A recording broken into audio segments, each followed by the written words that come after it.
ਸਭ ਤੇਰਾ। ਵਾਹਿਗੁਰੂ ਜੀ। ਤੂੰ ਅੰਤਰਜਾਮੀ ਪੁਰਖ ਭਗਵਾਨ, ਦਾਸਨ ਦਾਸ ਕਹੈ ਜਨ ਨਾਨਕ। ਜਿਹਾ ਤੂੰ ਕਰਾਹੀ ਤਿਹਾ ਹਉ ਕਰੀ ਬਖਿਆ। ਦਾਸਨ ਦਾਸ ਕਹੈ ਜਨ ਨਾਨਕ।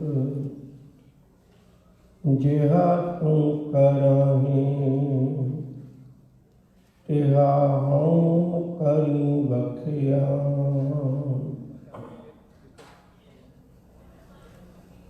ਪਾਕ ਦਿਲਾਂ ਦੀ ਜਗਦੀ ਜੋਤ ਧੰਨ ਗੁਰੂ ਗ੍ਰੰਥ ਸਾਹਿਬ ਸੱਚੇ ਪਾਤਸ਼ਾਹ ਜੀ ਦੇ ਪਾਵਨ ਪਵਿੱਤਰ ਚਰਨ ਕਮਲਾਂ ਵਿੱਚ ਜੁੜ ਮਿਲ ਬੈਠੇ ਸਤ ਸੰਗੀ ਪਿਆਰਿਓ, ਅਦਬ ਸਤਿਕਾਰ ਨਾਲ ਸਭ ਤੋਂ ਪਹਿਲਾਂ ਗੁਰੂ ਫਤਿਹ ਦੀ ਸਾਂਝ ਪਾਈਏ। ਪਿਆਰ ਨਾਲ ਆਖੋ ਜੀ, ਵਾਹਿਗੁਰੂ ਜੀ ਕਾ ਖਾਲਸਾ, ਵਾਹਿਗੁਰੂ ਜੀ ਕੀ ਫਤਿਹ। ਅੱਜ ਭਾਈ ਸਾਹਿਬ ਭਾਈ ਕਨ੍ਹਈਆ ਜੀ ਦੀ ਸ਼ਹਾਦਤ ਨੂੰ ਸਮਰਪਿਤ ਆਪਾਂ ਅੱਜ ਦਾ ਸਮਾਗਮ ਮਨਾ ਰਹੇ ਹਾਂ। ਤਾਂ ਕੋਸ਼ਿਸ਼ ਹੋਏਗੀ ਉਹਨਾਂ ਦੇ ਪਰਥਾਏ ਹੀ ਉਹਨਾਂ ਨਾਲ ਸੰਬੰਧਿਤ ਵਿਚਾਰਾਂ ਦੀ ਆਪਾਂ ਸਾਂਝ ਪਾ ਸਕੀਏ। ਸਭ ਤੋਂ ਪਹਿਲਾਂ ਗੁਰਬਾਣੀ ਦੇ ਵਿਰਸੇ ਦੀ ਗੱਲ ਕਰੀਏ, ਸਾਡੇ ਸਾਹਮਣੇ ਵਿਚਾਰ ਆਉਂਦੀ ਹੈ। ਜਦੋਂ ਗੁਰੂ ਦਾ ਉਪਦੇਸ਼ ਮਨੁੱਖ ਦੇ ਅੰਦਰ ਵਸਦਾ ਹੈ ਤੇ ਇਹਦੇ ਅੰਦਰੂਨੀ ਜੀਵਨ ਵਿੱਚ ਕੁਝ ਤਬਦੀਲੀ ਆਉਂਦੀ ਹੈ। ਮਨੁੱਖ ਦਾ ਜਿਉਣ ਦਾ ਢੰਗ, ਮਨੁੱਖ ਦਾ ਸੋਚਣ ਦਾ ਢੰਗ, ਮਨੁੱਖ ਦੇ ਵਰਤ ਵਿਹਾਰ ਵਿੱਚ ਬਹੁਤ ਵੱਡਾ ਅੰਤਰ ਆ ਜਾਂਦਾ ਹੈ। ਗੁਰੂ ਸ਼ਬਦ ਦਾ, ਗੁਰੂ ਕੇ ਬਚਨ ਦਾ ਹਿਰਦੇ 'ਚ ਵਸ ਜਾਣਾ ਅਰਥ ਹੀ ਇਹ ਹੈ, ਮੇਰੇ ਜੀਵਨ ਸ਼ੈਲੀ ਵਿੱਚ ਅੰਤਰ ਆ ਗਏ, ਜੋ ਪਹਿਲਾਂ ਸੀ ਉਹ ਬਦਲ ਗਏ। ਗੁਰਬਾਣੀ ਵਿੱਚ ਬਚਨ ਆਉਂਦੇ ਨੇ, ਸਾਹਿਬ ਆਖਦੇ ਨੇ, ਕਹਿੰਦੇ ਗੁਰੂ ਇਹ ਮਤ ਦਿੰਦਾ ਹੈ, ਸਭ ਕੋ ਮੀਤ ਹਮ ਆਪਨ ਕੀਨਾ, ਹਮ ਸਭਨਾ ਕੇ ਸਾਜਨ, ਡੋਰ ਪਰਾਇਓ ਮਨ ਕਾ ਬਿਰਹਾ, ਤਾਂ ਮੇਰ ਕੀਓ ਮੇਰੇ ਰਾਜਨ। ਸਿੱਖ ਦੇ ਮਨ ਵਿੱਚ ਇਹ ਭਾਵਨਾ ਹੋਣੀ ਚਾਹੀਦੀ ਹੈ, ਜਗਿਆਸੂ ਦੇ ਮਨ 'ਚ ਇਹ ਭਾਵਨਾ ਹੋਣੀ ਚਾਹੀਦੀ, ਸਿਆਣੇ ਬੰਦੇ ਦੀ ਇਹ ਭਾਵਨਾ ਹੋਣੀ ਚਾਹੀਦੀ ਹੈ, ਇੱਕ ਨੂਰ ਤੋਂ ਸਾਰਾ ਜਗਤ ਉਪਜਿਆ। ਇਹਦੇ ਵਿੱਚੋਂ ਮੈਂ ਆਪਣੀ ਮਤ ਨਾਲ ਚੰਗੇ ਮੰਦੇ ਦੀ ਪਰਖ ਦੀ ਗੱਲ ਨਾ ਕਰਾਂ, ਮੈਂ ਰੱਬ ਦਾ ਨੂਰ ਜਾਣ ਕੇ ਸਾਰਿਆਂ ਨੂੰ ਉਹਦੇ ਨਾਲ ਵਰਤ ਵਿਹਾਰ ਇੱਕੋ ਜਿਹਾ ਕਰਾਂ। ਇਹ ਪਾਵਨ ਗੁਰਵਾਕ ਵੀ ਤੁਹਾਨੂੰ ਯਾਦ ਹੈ, ਅਵਲ ਅੱਲਾ ਨੂਰ ਉਪਾਇਆ ਕੁਦਰਤ ਕੇ ਸਭ ਬੰਦੇ, ਏਕ ਨੂਰ ਤੇ ਸਭ ਜਗ ਉਪਜਿਆ ਕੌਣ ਭਲੇ ਕੋ ਮੰਦੇ। ਗੁਰੂ ਗ੍ਰੰਥ ਸਾਹਿਬ ਦੇ ਵਿੱਚ ਮੈਨੂੰ ਲੱਗਦਾ ਵੀ ਜਿਤਨੀ ਵਾਰੀ ਇਹ ਗੱਲ ਦੁਹਰਾਈ ਗਈ ਹੈ, ਸੈਂਕੜੇ ਵਾਰੀ ਧੰਨ ਗੁਰੂ ਗ੍ਰੰਥ ਸਾਹਿਬ ਜੀ ਦੀ ਪਵਿੱਤਰ ਬਾਣੀ ਵਿੱਚ ਮੂਲ ਮੰਤਰ ਦੀ ਉਹ ਗੱਲ ਆਪਾਂ ਲੈ ਲਈਏ ਤੇ ਉਹਦੇ ਵਿੱਚ ਸ਼ਬਦ ਆਉਂਦੇ ਨੇ, ਇੱਕ ਓੰਕਾਰ ਸਤਿਨਾਮ ਕਰਤਾ ਪੁਰਖ ਨਿਰਭਉ ਨਿਰਵੈਰ। ਇਹ ਦੋ ਸ਼ਬਦ ਬੜੇ ਕੀਮਤੀ ਸਨ। ਨਿਰਭਉ ਨਿਰਵੈਰ, ਅਕਾਲ ਮੂਰਤ ਅਜੂਨੀ ਸੈਭੰ ਗੁਰ ਪ੍ਰਸਾਦ। ਉਹ ਨਿਰੰਕਾਰ ਵਾਹਿਗੁਰੂ ਜੀ, ਉਹ ਨਿਰਵੈਰ ਹੈ, ਇਹ ਨਿਰਭਉ ਹੈ। ਤੇ ਜਦੋਂ ਕੋਈ ਸਿੱਖ, ਜਦੋਂ ਕੋਈ ਜਗਿਆਸੂ ਉਹਦਾ ਇਹ ਜਾਪ ਜਪਦਾ ਹੈ, ਆਪਣੇ ਅੰਦਰ ਵਸਾਉਂਦਾ ਹੈ, ਸੁਭਾਵਿਕ ਉਹਦੀ ਬਿਰਤੀ ਵਿੱਚ ਤਬਦੀਲੀ ਆ ਜਾਂਦੀ ਹੈ। ਉਹਦੇ ਵੀ ਜੀਵਨ ਵਿੱਚੋਂ ਨਾ ਕੋ ਬੈਰੀ ਨਹੀਂ ਬੇਗਾਨਾ, ਸਗਲ ਸੰਗ ਹਮ ਕੋ ਬਨ ਆਈ ਦੀ ਭਾਵਨਾ ਪੈਦਾ ਹੋ ਜਾਂਦੀ ਹੈ। ਉਹਦੇ ਮਨ ਵਿੱਚ ਵੀ ਨਿਰਭਉ ਤੇ ਨਿਰਵੈਰ ਵਾਲੇ ਗੁਣ ਪ੍ਰਵੇਸ਼ ਕਰ ਜਾਂਦੇ ਨੇ, ਕਿਉਂਕਿ ਗੁਰੂ ਜੀ ਸਮਝਾਉਂਦੇ ਨੇ, ਜਬ ਧਾਰੈ ਕੋ ਬੈਰੀ ਮੀਤ ਤਬ ਲਗ ਨਿਕਲ ਨਹੀਂ ਜੀਤ। ਧਰਮ ਦੀ ਪਾਵਨ ਮਾਰਗ ਦਾ ਪੰਥੀ ਉਹ ਕਦੇ ਵੈਰ ਵਿਰੋਧਤਾ ਨੂੰ ਲੈ ਕੇ ਨਾਲ ਆਪਣੀ ਮੰਜ਼ਿਲ ਤੇ ਨਹੀਂ ਪਹੁੰਚ ਸਕਦਾ। ਰੱਬ ਵਿੱਚ ਅਭੇਦ ਹੋਣਾ ਹੈ ਤੇ ਉਹਨੂੰ ਵੀ ਜੀਵਨ ਦੇ ਵਿੱਚੋਂ ਨਿਰਭਉ ਤੇ ਨਿਰਵੈਰ ਵਾਲੇ ਗੁਣ ਧਾਰਨ ਕਰਨੇ ਪੈਂਦੇ ਨੇ। ਭਾਈ ਕਨ੍ਹਈਆ ਜੀ ਨੇ ਜਪਿਆ ਨਹੀਂ, ਉਹਨਾਂ ਹਿਰਦੇ 'ਚ ਵਸਾਇਆ, ਉਹਨਾਂ ਅੰਤਰ-ਆਤਮੇ ਵਸਾਇਆ। ਸਤਿਗੁਰੂ ਜੀ ਦੀ ਪਾਵਨ ਬਾਣੀ ਦਾ ਵੀ ਬਚਨ ਹੈ, ਸਾਹਿਬ ਆਖਦੇ ਨੇ, ਕਹਿਣ ਲੱਗੇ, ਜਿਸ ਮਨੁੱਖ ਨੇ अपने जीवन अंदर इस भावना को धारण कर लिया भी मैं किसी नाल बैर विरोध नहीं करना ते अपना जीवन मालिक के चरणों में जुड़ के गुजारना है। सच करके जानियो वो बैरी मीत नाल इक्को जिहा वक्त विहार करन लग पैंदा है।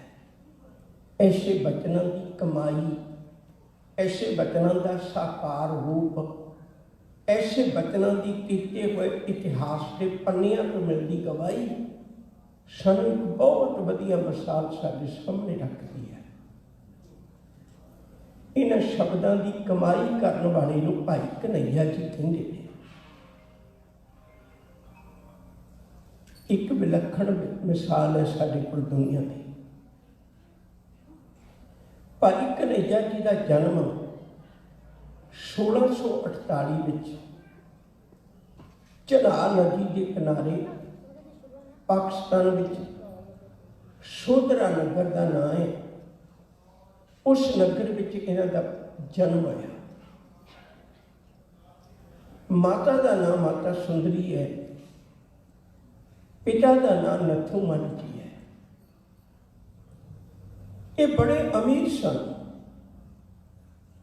घर परिवार विचों बहुत अमीर सन।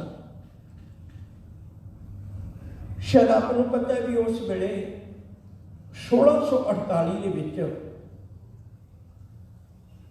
याद रखने योग बात है, उस वेले मुगलों का राज सी ते मुगलों के राज वेले भाई कन्हैया जी के पिता जी नथूमल जी ये उस वेले सरकारी दरबारे राशन पहुँचाने फौजी उन्होंने फौजां नूं राशन पहुँचाने का एक कारोबार करते सन। 4 पैसे खुली आमदन सी। पर इन्हों का जो सुभाव है, इन्हों का जो विचार है भाई कन्हैया जी का, कि कुदरत वालों कुछ इस ढंग का है।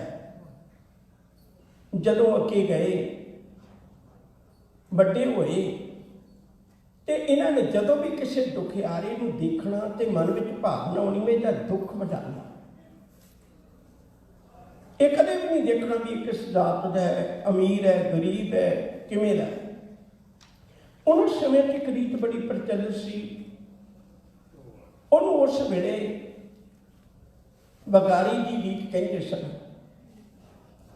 वगार का मतलब होता सी भी अमीर बंदे जब उन्होंने कोई काम कर करवाना होता सी, एक दूजी थान पर जाना कि अज वर्गे साधन नहीं सी होंदे, तो उन्होंने उस वेले कोशिश करनी बई किसी गरीब को पकड़ के तो वो सिर से वजन रख देना तो उन्होंने लै जाना, जी करे मजदूरी दे देनी, जी करे ना भी देनी, रोटी पानी खवा देना, बस उन्होंने वगार कहते सन। उदों बगारी लोगों को पकड़ के लेके चले जाना। भाई कन्हैया जी ने उस बगारी का समान आप चुक लेना, क्योंकि हाकम को किहड़ा कोई दर्द होंदा सी। कई बार किसी की कैपेसिटी मान लो 25 किलो 30 किलो 50 किलो वजन चुकन की है, पर हुण उन्हें तो नहीं चुकाना पैना ना जिन्ना हाकम का वो चुकन जोगा होवे भावें ना होवे चुकना पैना।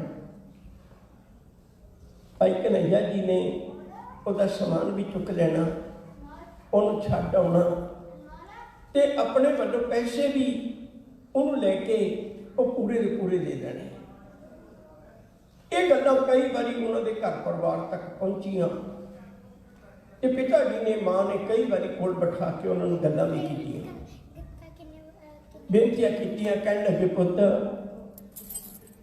तेरे खुद के घर में इन्ने नौकर ने, तेरा खुद का घर एडा अमीर है,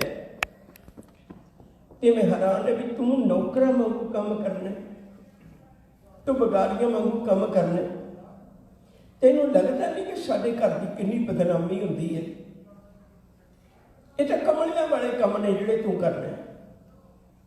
तेनों पैसे अपने खर्चे जोगे दिने हैं, पर तू अपने खर्चे की बजाय तू उन्हां चों भी लोगों के दुख दर्द वटाउण ले जाना। उन्हें एक बार बड़ा प्यारा बच्चन आख्या माँ के कोल बैठ के कहने लगी, माँ मैं तेन एक गल पूछना है। मैं देखिया कई मावां के घर, कई बाप के घर कई बार कमले पुत हो जाते हैं, कमले पुत्तां का जन्म हो जाता है, तो वह भी तो सब्र करते ही नहीं ना।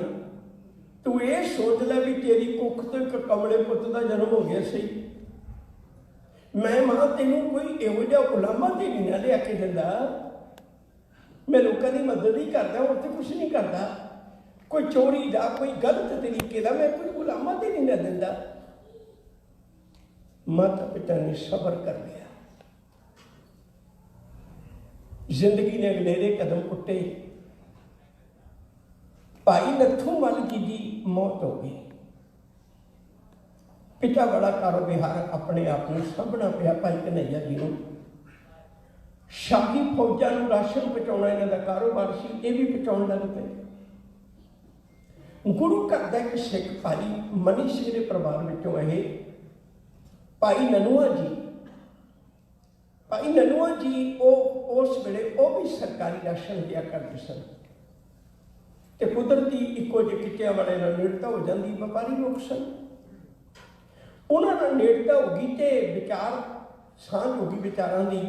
भाई कन्हैया जी ने एक बेनती की, कह लगे बई मैनू तुहाडे ख्यालों तो भी लगता है तुहाडे अंदर प्रभु मिलाप की लोच है, तुहाडे अंदर भी रब दे प्यार की कणी है। तो कह लगे मैं इन्नी गल पूछनी चाहना भी मेरा मन बड़ा उपराम रहिंदा है, मैनू कोई इहो जिहा दसो ठिकाना मैं रब के नेड़ता बना सका, मैं मालिक की नेड़ता बना सका, कोई इहो जिहा कारण बन जाए। भाई ननुआ जी ने आख्या गुरु घर नाल जुड़िया हुआ परिवार से लंबे समय तो, कह लगे तो बड़ी सौखी जी गल है। कह लगे वो किवें, कह लगे धन गुरु तेग बहादुर साहब जी के दर्शन करके आ गए, लगन लग गई, वो भावना पैदा हुई सी कोई आन मिलाप है मेरा प्रीतम प्यारा, हम तिस पै आप विचार, किसी को लुचा किसी गल की होंगी, किसी को किसी गल की होंगी है, मन विच पैदा कोई लोचा, मन विच पैदा कोई भावना, उन्हें लगन ला दी गुरु तेग बहादुर साहब जी के चरणों में जाके, सतगुरु जी के दर से आके बड़ी सेवा की, बड़ी दिल आके सेवा की। हजूर ने एक गल वेख ली सौखे जे ढंग नाल, भाई बाकी लोग तो वो ने जेड़े उपदेश सुनते हैं पर छड़ के चले जाते हैं, पर भाई कन्हैया जी की जिंदगी वो है जेड़ा शब्द इन्हां दे कन विच पै जाता है उन्होंने कन तक नहीं रखते, उन्होंने मन तक ले जाते हैं, अपने जीवन में अंतर पैदा करते हैं। जो गुरु जी कहते हैं उस मुताबिक अपना जीवन गुजारने की कोशिश करते हैं।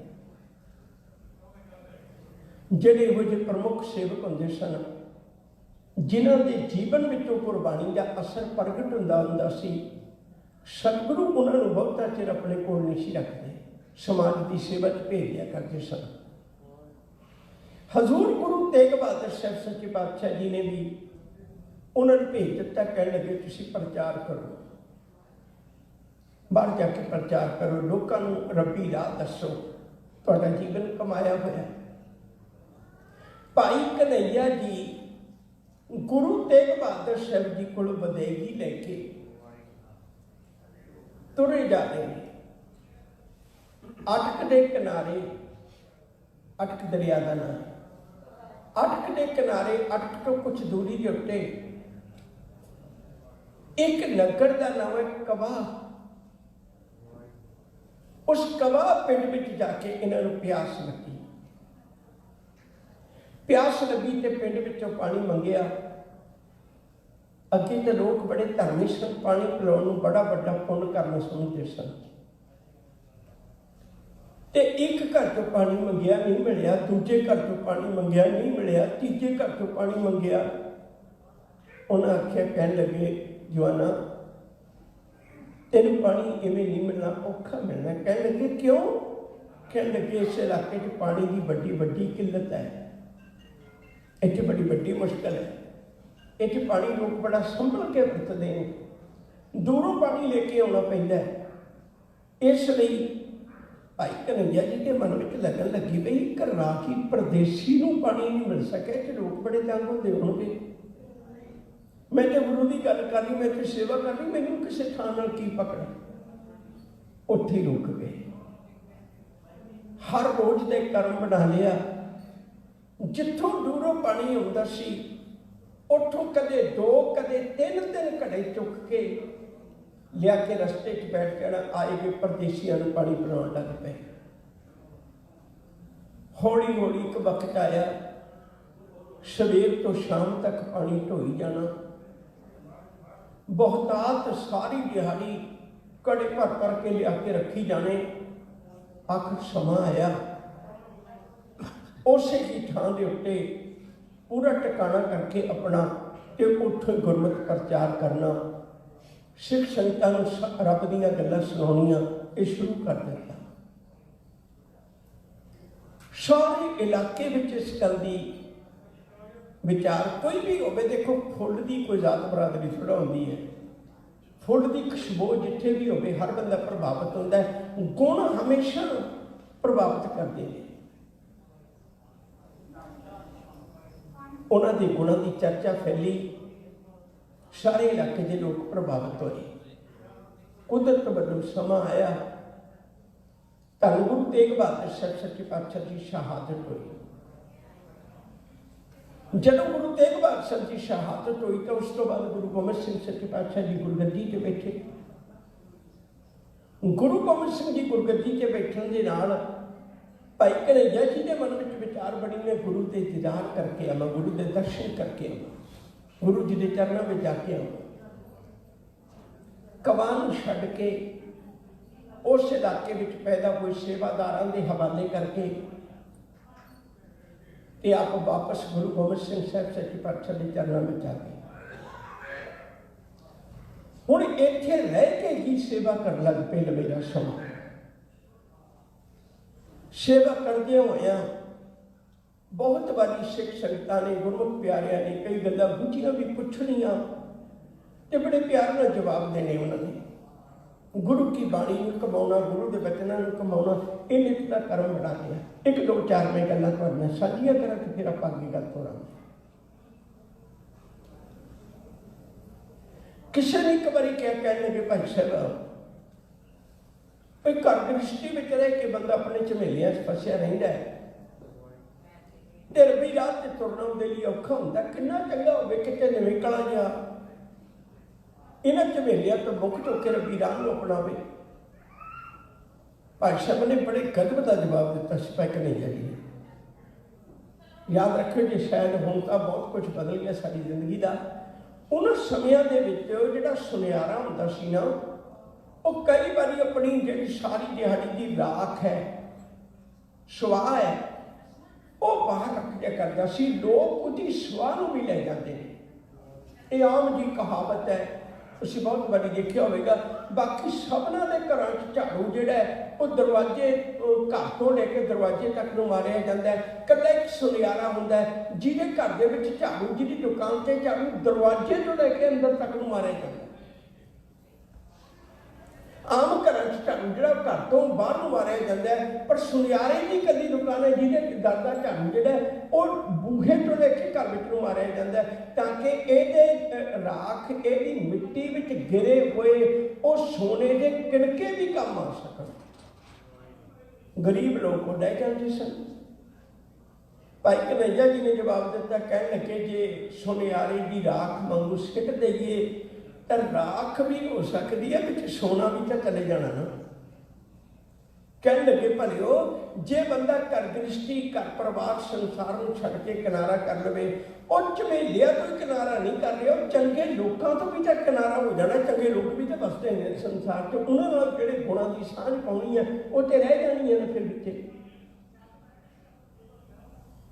ਬੜੇ ਗਜ਼ਬ ਦਾ ਜਵਾਬ ਸੀ, ਤਸੱਲੀ ਹੋ ਗਈ। ਇੱਕ ਸਵਾਲ ਕਿਸੇ ਜਗ੍ਹਾ ਅਸੀਂ ਨੇ ਹੋਰ ਕੀਤਾ। ਕਹਿਣ ਲੱਗੇ, ਭਾਈ ਸਾਹਿਬ ਜਦੋਂ ਅਸੀਂ ਧਾਰਮਿਕ ਸਥਾਨਾਂ 'ਤੇ ਭੀੜ ਵੇਖਣੇ 'ਚ ਬੜੇ ਲੋਕਾਂ ਦੀ ਭੀੜ ਹੈ, ਧਾਰਮਿਕ ਗ੍ਰੰਥਾਂ ਦੀ ਗਿਣਤੀ ਕਰਨੇ 'ਚ ਬੜੀ ਵੱਡੀ ਗਿਣਤੀ ਹੈ, ਸਾਰਾ ਕੁਛ ਬਹੁਤ ਹੈ, ਪਰ ਜਦੋਂ ਧਰਮੀ ਲੋਕਾਂ ਦਾ ਜੀਵਨ ਦੇਖਦੇ, ਧਰਮੀ ਲੋਕਾਂ ਦਾ ਜੀਵਨ ਕੋਈ ਏਡਾ ਬਹੁਤਾ ਵਧੀਆ ਨਹੀਂ ਹੁੰਦਾ। भाई साहब ने एक गल आखी सी, कह लगे भलियो असल कारण कोई होर है। उन्हें उदाहरण दी, कह लगे जिमें एक बंदा किसी दरख्त को बैठता है, और सिर्फ दरख्त की छां थले अपना थकेवा उतारता है तो चला जाता है, बस इत्थे तक ही वास्ता रखता। इस गल कोई दो रामा नहीं, आउंदे होए राही नूं दरख्त ने अपनी बुक्कड़ विच छां दित्ती, बिठाया, थां दित्ती ते उहदा थकेवा दूर कीता, उहनूं अगली मंजिल लई तैयार कीता। कोई शक नहीं, सुख मिल गया। पर जिहड़ा सियाणा है ना, वो दरख्त की छां थले बैठा बैठा भी देख लेंदा दरख्त किहड़ा है, नाले भी फैसला कर लेंदा भी ये जिहड़ा दरख्त है इनू कोई फल भी लग्या होया, जे फल भी लग्या होया तो फल तोड़ के वो खा लेंदा। कहते सच करके जाने हो, छां वाला सुख तो उन्हें भी मानिया, दरख्त की है ये उन्हें भी देख लिया, पर उन्हें दरख्त का फल भी खा लिया, जिहदे नाल उहदी भुख भी मिट गई ते उहदे दुख भी मिट गए। कह लगे इस तरह संसार है। बहुतात लोग ने जिहड़े सिर्फ धार्मिक ग्रंथों के कोल बैठते हैं, घड़ी पर दुनियावी सुख दीयां गल्लां कीतियां ते करके चले गए, बस इन्नी कोई गल है। वो इवें ही ने जिवें दरख्त की छां थले बैठे ते मुड़ के चले गए। बहुत विरले लोग ने जिहड़े ग्रंथां नूं फोड़ के देखते ने इहदे च दिता की है, की फल है। जिहड़े मनुख ने वो फल खा लिया, सच करके जाने उहदा जीवन तब्दील हो जाएगा। जगियासू सवाल करता सी, सच करके जाने हो भाई साहब तसल्ली करवा देंगे सी। सेवा पंथियों के विचों ही भाई सेवा राम ने पर्चियां लिखिया ने, पर्चियां का अर्थ होंदा परिचय ज्ञान देना। इन्हों के जीवन बारे जिहड़ियां घटनावां लिखिया ने उन्होंने सेवा राम दी पर्चियां कहते हैं। उस मैं जिक्र कर रही हूँ, गुरमत प्रकाश है, श्रोमणी कमेटी 2018 का छपया हुआ भाई कन्हैया जी का एक स्पैशल, उहदे बारे भी ये सारिया घटनावां का जिक्र है। मैं अर्ज कर रहा सा, एक और बड़ा वधिया सवाल किया किसी सेवक ने, कह लगे भाई साहब धर्म की दुनिया में भी बहुत ज़्यादा खुला खलारा पिया हुआ, कोई किसी देवी देवते को मनता है, कोई किसी की इबादत करता है, कोई किसी की करता है, तो तुहाडियां नज़रां च किहदी इबादत करनी चाहिए है? भाई साहब हस के कह लगे, कहते भी इबादत तो रब की करनी चाहिए है, बाकी देवी देवते या बाकी जो कुछ भी पैदा होया तो बाद में होया।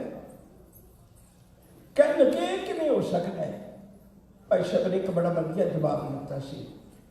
कह लगे भले वही गल चेता रखियो, सब तो पहले बीज है, बीज विचों ही पत्ते पैदा हुए ने, बीज विचों ही टाहणियां पैदा हुई ने, बीज विचों ही फुल पैदा हुए ने, बीज विचों ही बाकी जिहड़ा कुछ उहदे दरख्त का सरमाया हुंदा, लकड़ हुंदी, बड़ा तना हुंदा, जड़ा हुंदी, सारा कुछ सारा बीज विचों ही तो पैदा होया। जे तुसीं बीज नूं समझ लो तो तुहानूं सारे शंके निवृत्त हो जाणगे। रब तो ही तो सारा कुछ पैदा होया, वो बीज जिवें सारे दरख्त विच रमिया होया, कहंदे इवें रब सारी दुनिया च रमिया होया। किसी देवी देवते की भटकना की पैण की लोड़ नहीं, एक निरंकार नूं इबादत करिए। साहिब मेरा एको है भाई एको है। जिहड़ी खास घटना करके भाई कन्हैया जी नूं इतिहास च एक बहुत सुनहरी थां मिली है, एक घटना सन 1704 की है। मैं थोड़ा जिहा रुक के एक बेनती करन लगा, माफी भी मंगदा नाल, क्योंकि सच सुनन दी असीं आदी नहीं है। सच बर्दाश्त करने की बजाय सच बोलने वाले को सजा देने लग पैंदे हैं। मैं बेनती कर लगा सा, असीं सिर्फ अपनियां घरोगी लड़ाइयां के कारण अपना एडा महान विरसा तबाह करी बैठे हैं। ਮੈਨੂੰ ਲੱਗਦਾ ਵੀ ਜਦੋਂ ਕਿਤੇ ਆਉਣ ਵਾਲੇ ਸਮੇਂ 'ਚ ਕੋਈ ਵਿਰਸਾ ਖੁੱਲ੍ਹੇਗਾ ਨਾ, ਸਾਡੇ ਮੂੰਹਾਂ 'ਚ ਚਪੇੜਾਂ ਵੱਜਣਗੀਆਂ ਵੀ ਤੁਸੀਂ ਇੰਨੇ ਅਮੀਰ ਵਿਰਸੇ ਦੇ ਮਾਲਕ ਸੀ, ਸੰਸਾਰ ਦੀ ਝੋਲੀ 'ਚ ਤਾਂ ਤੁਸੀਂ ਕੀ ਪਾਉਣਾ ਸੀ, ਤੁਸੀਂ ਤਾਂ ਆਪਣੇ ਬੱਚਿਆਂ ਤੱਕ ਨੂੰ ਦੱਸ ਨਹੀਂ ਸਕੇ। ਮੈਂ ਗੱਲ ਨੇੜੇ ਕਰਦੇ ਹਾਂ। ਰੈੱਡ ਕਰਾਸ ਦੁਨੀਆ ਦੇ ਵਿੱਚ ਅੱਜ ਇੱਕ ਬੜੀ ਵੱਡੀ ਸੰਸਥਾ ਹੈ, ਔਰ ਬਦਕਿਸਮਤੀ ਇਹਦੀ ਸ਼ੁਰੂਆਤ ਦੁਨੀਆ ਵਿੱਚ ਜਿਹੜੇ ਅੱਖਰਾਂ ਤੋਂ ਜਾਣੀ ਜਾਂਦੀ ਅਸਲ ਵਿੱਚ ਉਹ ਹਕੀਕਤ ਨਹੀਂ ਹੈ, ਸੱਚ ਨਹੀਂ ਹੈ। ਪਹਿਲਾਂ ਮੈਂ ਬੇਨਤੀ ਕਰਾਂ,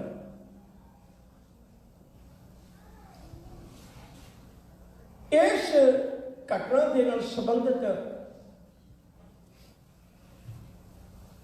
ਇੱਕ ਬੜਾ ਵੱਡਾ ਨਾਮ ਦੁਨੀਆ ਦੇ ਵਿੱਚ ਮਸ਼ਹੂਰ ਹੈ, ਹੈਨਰੀ ਡੁਨਾਟ। ਇਹਦਾ ਜਨਮ ਹੋਇਆ ਸੀ 28 ਮਈ 1828 ਨੂੰ ਸਵਿਟਜ਼ਰਲੈਂਡ ਦੇ ਜਨੇਵਾ ਸ਼ਹਿਰ ਵਿੱਚ। ਸਵਿਟਜ਼ਰਲੈਂਡ ਦੇਸ਼ ਦੇ ਨਾਂ ਦੇ ਜਨੇਵਾ ਸ਼ਹਿਰ ਦੇ ਵਿੱਚ ਜਨਮ ਹੋਇਆ। ਜ਼ਿੰਦਗੀ ਗੁਜ਼ਾਰਦੇ ਆਪਣੇ ਕਾਰੋਬਾਰਾਂ ਵਿੱਚ ਵਰਤਦਿਆਂ ਅਚਾਨਕ ਜੂਨ ਦੇ ਮਹੀਨੇ 1859 ਨੂੰ 59 ਨੂੰ ਇਟਲੀ ਦੇ ਵਿੱਚ ਸੈਲਫਰੀਨੋ, ਉੱਥੇ ਇੱਕ 4 ਦੇਸ਼ਾਂ ਦਾ ਜੰਗ ਲੜਿਆ ਜਾ ਰਿਹਾ ਸੀ। ਉਸ ਜੰਗ ਦੇ ਦਰਮਿਆਨ ਨੈਪੋਲੀਅਨ ਵੀ ਇੱਕ ਹਿੱਸੇਦਾਰ ਸੀ। ਇਹ ਨੈਪੋਲੀਅਨ ਨੂੰ ਮਿਲਣ ਗਿਆ ਸੀ ਆਪਣੇ ਘਰ ਦੇ। ਜਦੋਂ ਇਹ ਉਸ ਜੰਗ ਦੇ ਮੈਦਾਨ ਵਿੱਚ 40,000 ਬੰਦੇ ਨੂੰ ਕੋਈ ਮਰ ਰਿਹਾ ਹੈ, ਕੋਈ ਤੜਪ ਰਿਹਾ ਹੈ, ਜ਼ਖਮੀਆਂ ਨੂੰ ਦੇਖਿਆ, ਕੋਈ ਲਹੂ ਵਿੱਚ ਭਿੱਜਿਆ ਪਿਆ ਹੈ, ਕੋਈ ਆਪਣੇ ਪਰਿਵਾਰ ਨੂੰ ਯਾਦ ਕਰਦਾ ਹੈ, ਜ਼ਿੰਦਗੀ ਦੇ ਸਵਾਸ ਤੋੜ ਰਿਹਾ ਹੈ, ਇਹਨੂੰ ਉਸ ਘਟਨਾ ਨੇ ਬਲੁੰਦਰ ਕੇ ਰੱਖ ਦਿੱਤਾ। ਬਰਦਾਸ਼ਤ ਨਾ ਹੋਇਆ, ਆਪਣਾ ਕੰਮ ਤੇ ਭੁੱਲ ਹੀ ਗਿਆ। ਇਲਾਕੇ ਦੇ ਲੋਕਾਂ ਨੂੰ ਇਕੱਠੇ ਕਰਕੇ ਪਹਿਲਾਂ ਤਾਂ ਉਹਨਾਂ ਲੋਕਾਂ ਨੂੰ, ਜ਼ਖਮੀਆਂ ਨੂੰ ਸੰਭਾਲਣ ਦੀ ਕੋਸ਼ਿਸ਼ ਕੀਤੀ। ਸਾਰੇ ਇਲਾਕੇ ਵਿੱਚੋਂ ਕੋਸ਼ਿਸ਼ ਕਰਕੇ ਜਿੰਨੇ ਵੀ ਜ਼ਖਮੀਆਂ ਨੂੰ ਸੰਭਾਲ ਸਕਦਾ ਸੀ ਸੰਭਾਲਿਆ। ਘਰ ਵਾਪਸ ਆ ਗਿਆ। ਯਾਦ ਰੱਖਿਓ, ਮੈਂ ਬੇਨਤੀ ਕਰਾਂ, ਤਨ ਤੇ ਲੱਗੀ ਕੋਈ ਚੋਟ ਸਮਾਂ ਪਾ ਕੇ ਉਹ ਖਤਮ ਹੋ ਜਾਂਦੀ ਹੈ, ਪਰ ਜਿਹੜੀਆਂ ਮਨ ਤੇ ਲੱਗੀਆਂ ਠੋਕਰਾਂ ਨੇ, ਮਨ ਤੇ ਲੱਗੀਆਂ ਹੋਈਆਂ ਚੋਟਾਂ ਨੇ, ਯਾਦ ਰੱਖਿਓ ਉਹਨਾਂ ਦਾ ਦਰਦ ਬਹੁਤ ਲੰਮੇਰਾ ਸਮਾਂ ਮਨੁੱਖ ਨੂੰ ਤੜਫਾਉਂਦਾ ਹੈ। ਇਤਨੀ ਤੜਫ ਪੈਦਾ ਹੋਈ, ਉਹਨਾਂ ਜ਼ਖਮੀਆਂ ਦੀ ਸੇਵਾ ਕਰਕੇ ਵਾਪਸ ਆ ਕੇ ਵੀ ਆਪਣੇ ਘਰ ਵਿੱਚ ਚੈਨ ਨਾ ਆਇਆ। ਇਹਨੇ ਇੱਕ ਕਿਤਾਬ ਲਿਖੀ, ਮੈਮਰੀ ਆਫ ਸੈਲਫਰੀਨੋ। ਉਸ ਜ਼ਖਮੀਆਂ ਦਾ ਉਸ ਵੇਲੇ ਦੇ ਹਾਲਾਤ ਇਹਨੇ ਆ ਕੇ ਲਿਖੇ, ਚੈਨ ਨਾ ਆਇਆ। ਉਹ ਕਿਤਾਬ ਬਾਹਰ ਗਈ ਤੇ ਚਿੰਤਕ ਲੋਕਾਂ ਨੇ, ਸਿਆਣੇ ਲੋਕਾਂ ਨੇ ਪੜ੍ਹੀ, ਉਹਨਾਂ ਦੇ ਅੰਦਰ ਵੀ ਇੱਕ ਦਰਦ ਪੈਦਾ ਹੋਇਆ। ਆਖਿਰਕਾਰ 26 ਅਕਤੂਬਰ 1863 ਨੂੰ ਇੱਕ ਬਹੁਤ ਵੱਡਾ ਇਕੱਠ ਹੋਇਆ। ਉਹਦੇ ਵਿੱਚ 28 ਮਈ ਨੂੰ ਨਿਸ਼ਚਿਤ ਕੀਤਾ ਗਿਆ ਦਿਨ ਤੇ ਇੱਕ ਸੰਸਥਾ ਬਣਾਈ ਗਈ, ਰੈੱਡ ਕਰਾਸ। 28 ਮਈ ਦਾ ਦਿਨ ਨਿਸ਼ਚਿਤ ਕੀਤਾ ਗਿਆ। 26 ਅਕਤੂਬਰ ਨੂੰ ਵੈਸੇ ਬਣੀ ਸੀ ਉਹ, ਤੇ ਉਹ ਇਸੇ ਹੀ ਹੈਨਰੀ ਡੁਨਾਟ ਦੇ ਨਾਂ ਦੇ ਉੱਤੇ ਰੈੱਡ ਕਰਾਸ ਦਾ ਇੱਕ ਬਾਨੀ ਮੰਨਿਆ ਜਾਂਦਾ ਹੈ।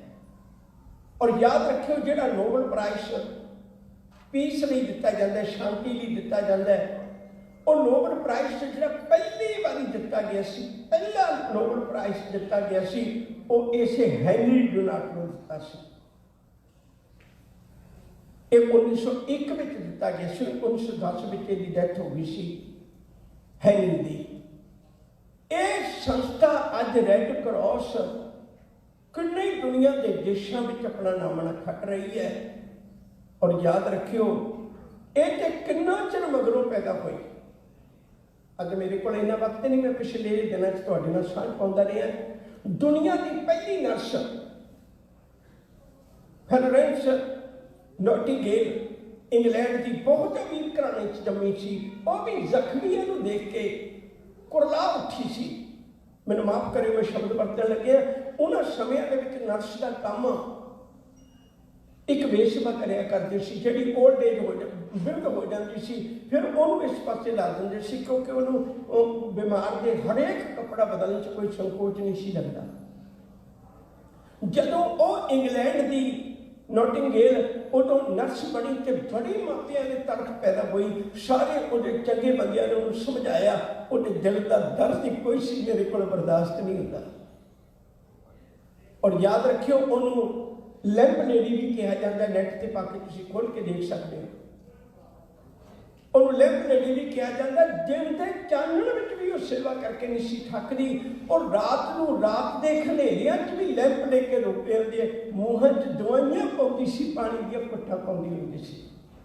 उस तो बाद आम लोगों को नर्स वाले पासे आने का मौका मिले। मैं किन्ना कदा जिक्र करना ही, मैं वक्त नहीं, तो वक्त मिले। पाकिस्तान का एक बड़ा बड़ा बहुत ज्यादा सन्मानयोग है ईडी डॉक्टर हरपाल सिंह पन्नू ने किताब लिखी, पिंगलवाड़े ने छापी हुई है, कदे वक्त मिले जरूर पढ़े जी। उस ईडी ने सारी जिंदगी इस गल के उत्ते ला दी। और मैं बेनती करा, जिथे किते डाकुओं नाल भी मुकाबला होंदा सी, किसी नाल भी मुकाबला होंदा सी, पता लग जाता सी भी ईडी जख्मियों नूं चुकण आया है। वो बंदा सी जिन्होंने डाकू भी सलाम करते सन, जिन्होंने लीडर भी सलाम करते सन। रोक दिता जाता सी, जंग मुकाबला रोक दिता जाता सी, चुक लवे। और याद रखियो लंबे समय बाद उन्हें अपनी धी के घर एक दोहतरा पैदा होया, जिन्होंने बहुत प्यार सी अपने दोहतरे दे नाल। 1992 के ट्रेनों का टकराव हो गया सी पाकिस्तान के, उदों बहुत लोग जख्मी हो गए सन। उन्होंने तड़पदियां देख के जहाज में बैठ के तुर चले आ। जदों जहाज में बैठ के तुर चले आ, इन्हें पता लगे वो जहाज वाला जो पायलट आ मैसेज लै रहा है दे रहा है। उन्होंने एक मैसेज आया भाई यदा दोहतरे की डेथ हो गई है। उन्हें उन्हें पूछा ईडी को, कह लगे तेरा कोई दोहतरा, कह लगे है बहुत प्यारा बेटी, बहुत लाडला है, वो बहुत सख्त बीमार है। की गल होगी? कह लगे वो चढ़ाई कर गया, तू वापस जाना चाहते, असी जहाज वापस ले चलते। ईडी ने भरिया अखां एक गल कही सी, कह लगे मैं मर गया बेचारा, उत्थे मर गया है ना। प्यार वालियों, कदे भगत पूर्ण सिंह पिंगलवाड़े का नाम पढ़ के देखो इतिहास के पन्नियां तो। अज जे किते गल करने आपां हैनरी की गल आ जाती है, मदर टेरेसा की गल आ जाती है। बेअंत ने यहो जे इंडिया की धरती के मैं पिछे बेनती की सी, पढ़ के देखो कदे वो तो सिंधु ताई वो महाराष्ट्र की है, नैट से पाके देख सकते हो। तुम सारे सियाने बैठे हो। एक मंगती गरीब घर की बच्ची अपने तो उम्र के 20 साल 22-23 साल बड़ी उम्र के ब्याह दी गई थी। उन्हें कुट मार के घरों कढ़ दी, सड़क से तुरी जाती ने बच्ची को जन्म दिता। तो उन्हें उस वेले नाड़ूआ कट्टण वाला भी कोई नहीं सी, तो पत्थर रख के अपने पत्थरों के नाल अपना नाड़ूआ कट्टिया सी। मरन लगी सी, कितने दुखियारे की कन में आवाज़ पई पानी, कह लगी जाती जाती पानी पिला दे। उन्होंने पानी पिलाउण लगी, कहनी तेरा हाल क्यों होया? कहना कई दिन हो गए कुछ खाण नूं नहीं मिलिया, मैं उठ के जा नहीं सकता। रेलवे स्टेशन तो मंग के उन्होंने खाना दिता, कह लगी मरना ही 2 दिन लेट मर जाई। वो मंगण वाली अज वो हज़ारों बच्चों को आप मंग के रोटी दे रही है। जेडे पति ने उन्हें कुट के घरों कढ़िया सी, उहदे नाल कितनी वडेरी उम्र का सी, निकली उम्र की 12-13 साल की ब्याह दी गई सी। उहदा खुद पति भी उहदे आश्रम में आके रहा सी। मानवता के भले दीयां गल्लां एक लमेरा इतिहास है, जिहदे विचों भाई कन्हैया जी का जिहड़ा जीवन बिल्कुल नवेकली किस्म का। ये सारे वो सन जिन्होंने अपने आप नाल बुरा व्यवहार नहीं सी कीता। ये तो लोड़वंद सन, पर जिहदी सेवा भाई कन्हैया जी ने की है, ये तो वो सन जिहड़े उहदे गुरु नूं प्यार करन वालियां नूं शहीद करना सन। ਇਹਦੇ ਥਾਂ ਇੱਕ ਨਿਕਲ ਹੈ 1704 ਦਾ ਜੰਗ ਹੋ ਰਿਹਾ। ਗੁਰੂ ਕੇ ਸਿੱਖਾਂ ਨੇ ਆ ਕੇ ਇਤਰਾਜ਼ ਕੀਤਾ, ਪਾਤਸ਼ਾਹ ਇਹ ਪਹਿਲੇ ਹਥਿਆਰ ਜੰਗ ਕਾਹਦੇ ਲਈ ਲੜਨਾ ਜਦੋਂ ਜਿੱਤਣਾ ਹੀ ਨਹੀਂ। ਸਾਹਿਬ ਕਹਿੰਦੇ ਤੁਹਾਨੂੰ ਕਿਵੇਂ ਸ਼ੱਕ ਹੋ ਗਈ ਤੁਸੀਂ ਜਿੱਤਣਾ ਨਹੀਂ? ਕਹਿਣ ਲੱਗੇ ਜਿੱਤਣਾ ਇਸ ਲਈ ਨਹੀਂ ਹੈ ਵੀ ਸਾਡੇ ਹੀ ਬੰਦੇ ਉੱਧਰ ਰਲ ਗਏ। ਹਜ਼ੂਰ ਕਹਿੰਦੀ ਉਹ ਕਿਵੇਂ? ਕਹਿਣ ਲੱਗੇ ਪੁੱਛੋ ਭਾਈ ਕਨੇਜੇ ਨੂੰ ਬੁਲਾ ਕੇ। ਉਹ ਚੋਰੀ ਨਹੀਂ, ਮੱਛਕ ਪਾ ਕੇ ਕੰਧੇ ਦੇ ਉੱਤੇ ਉਹ ਦੁਸ਼ਮਣਾਂ ਨੂੰ ਪਾਣੀ ਪਿਲਾ ਰਿਹਾ। ਸਤਿਗੁਰਾਂ ਬੁਲਾ ਕੇ ਪੁੱਛਿਆ, ਵਿਦਵਾਨ ਦੇ ਬੋਲ ਨੇ ਬੜੇ ਪਿਆਰੇ। ਬੈਠੇ ਸਨ ਦਰਬਾਰ 'ਚ, ਇੱਕ ਦਿਨ ਸ਼੍ਰੀ ਗੁਰੂ ਜੀ ਸਭਾ ਲਗਾਈ। ਕਹਿਰ ਹੋ ਗਿਆ, ਗਜਬ ਹੋ ਗਿਆ, ਆਕੇ ਸਿੰਘਾਂ ਇਉਂ ਸੁਣਾਈ। ਅਸੀਂ ਮਾਰੀਏ ਅਸੀਂ ਵੱਢੀਏ ਕਿਰਤਨ ਨਹੀਂ ਉਹ ਪਾਈ ਜਾਂਦਾ। ਦੁਸ਼ਮਣਾਂ ਤਾਈਂ ਪਿਲਾ ਕੇ ਪਾਣੀ ਮਰਦਿਆਂ ਤਾਈਂ ਜਵਾਈ ਜਾਂਦਾ। ਸਤਿਗੁਰਾਂ ਬੁਲਾ ਕੇ ਪੁੱਛਿਆ, ਕਹਿਣ ਲੱਗੇ ਭਾਈ ਕਨ੍ਹਈਆ ਜੀ ਤੁਹਾਡੀ ਸ਼ਿਕਾਇਤ ਆਈ ਹੈ, ਕਿਵੇਂ ਇਹ ਗੱਲ? ਹੱਥ ਜੋੜ ਕੇ ਕਹਿਣ ਲੱਗੇ, ਉਹ ਮੇਰਾ ਦਿਆ ਦਾਤਿਆ मैं तो ओह कार है कीती जो सतगुर जी तुसा फरमाई। जब जी तुहाडी संगत पाई इको टुक है मन वसाई। ना को बैरी नहीं बेगाना सगल संग हमको बन आई। जिन्हां की शिकायत है मेरी ओ की जानन प्यार दा दुखड़ा। मैं जिस मुख विच पानी पाउना मैनू दिसदा तेरा मुखड़ा। सतगुरु मैं जेड़े भी मुँह च पानी पाना मैनू तेरा मुँह दिसदा है। मैं उन्होंने किवें ना पानी पिलावां कलगियां वालिया, मैं किवें ना पानी पिलावां। सतगुर घुट के सीने नाल ला लिया। कह लगे एक काम करी पुत वे, मशक तू आप चुकी पानी तू आप पिलाउण लगे है, पर डब्बी ते मलम तैनू मैं देण लगे है। ਇਹਨੂੰ ਲੈ ਕੇ ਲੈ ਜਾ। मैं बेनती करा सारे हस्पतालों के विच सारिਆਂ ਦੇ ਕੋਲ याद रखियो भाई कन्हैये वर्गी डब्बी होनी चाहिए है जिहड़ी दुश्मनों से भी फट्टां नूं लाउंदी है, मलम लाउंदी है, जिहड़ी दुश्मनों की भी पट्टियां कर देंदी, जिहड़ी दुश्मनों नूं भी पानी पिला देंदी। एक निकली है 20 सितंबर लवेरा समा जिंदगी का भोग के 20 सितंबर दे उस तो 20 सितंबर का दिन सी जदों भाई साहब भाई कन्हैया जी सन 1718 में जदों अनंदपुर साहब ने छड्डिया सी उदों गुरदेव ने इन्हूं भेज दिता सी। सन 1718 दे विच 20 सितंबर नूं कबाह दे उसे जगह ते जिथे पहलां दा जिक्र कीता मैं उत्थे भाई कन्हैया जी रब दी बाणी दा कीर्तन सुनिया, थम्मे दे नाल आखिरी श्वास लेके चले गए सन। 20 सितंबर का दिन अज साडे इतिहास में पूर्ण तौर पर मनाया जाता है। वह आनंदपुर साहब की धरती उत्ते समा मैनूं आग्या नहीं दिंदा मैं अगे जावां, इत्थे समाप्ति करना होइयां भुलां नूं खिमा बख्शिश करनी। मैं बार बार बेनती करना अपने विरसे नूं आप जानो ते संसार पद्धर ते इहनूं प्रगट करिए। प्यार नाल आखो जी वाहिगुरू जी का खालसा वाहिगुरू जी की फतेह।